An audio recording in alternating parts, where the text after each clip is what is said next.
O quadro econômico e também político brasileiro tem se modificado muito nos últimos meses. Nos últimos 2, 3 meses houve uma mudança muito significativa das expectativas em relação à economia, para pior, e em parte por isso também uma reavaliação do quadro político prospectivo daqui até as eleições do ano que vem. Desde o início do ano, o Bolsonaro vem perdendo espaço. E a volta de Lula com recuperação dos direitos políticos depois de decisões do Supremo a partir de março também colocou um fator novo no quadro prospectivo eleitoral e político brasileiro. Bolsonaro já vinha em declínio, mas há 2 meses atrás eu mesmo gravei, escrevi sobre isso.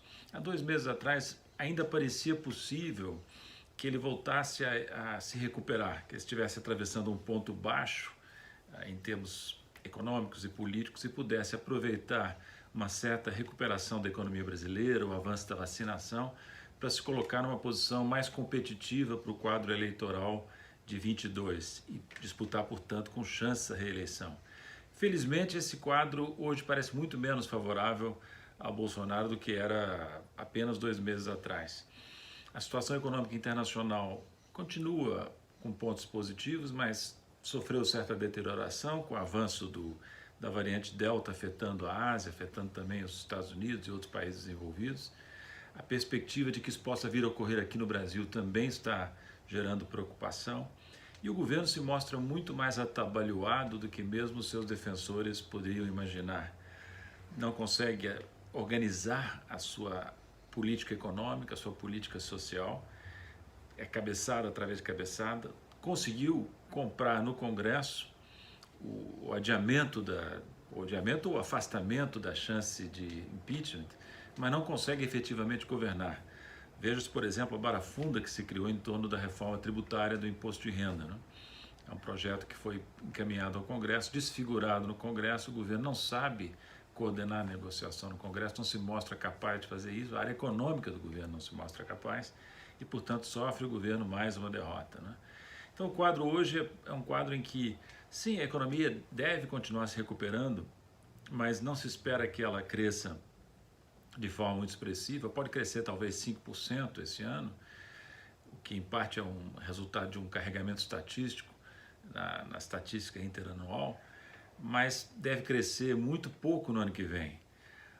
Não se fala mais em crescimento expressivo em 2022, em função de vários fatores, certa deterioração do quadro externo, a alta da taxa de juros, o Banco Central foi pego no contrapé, está agora reagindo mais fortemente a uma inflação muito mais persistente do que se imaginava, e as altas de juros promovidas pelo Banco Central vão ter o efeito de arrefecer, de atingir o nível de demanda e de atividade, né, que já não vinha brilhante, né?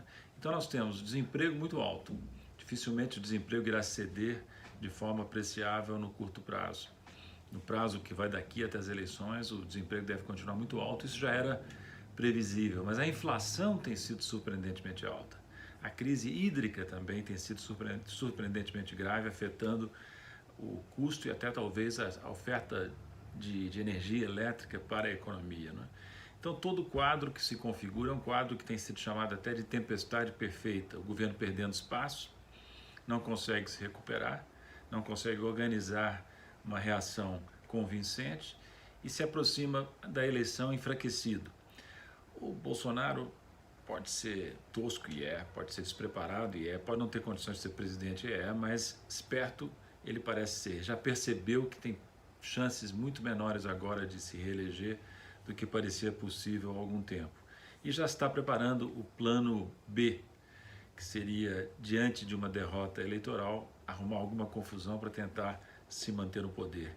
E esse é hoje o grande risco que nós enfrentamos, um presidente que não tem compromisso com a democracia, que pode se valer do apoio que tem em certos setores, por exemplo, as polícias militares de pelo menos alguns estados, para tentar alguma ruptura institucional que impeça a eleição de se consagrar como uma eleição desfavorável a ele, favorável provavelmente ao candidato mais forte que se apresenta, que é o ex-presidente Luiz Inácio Lula da Silva.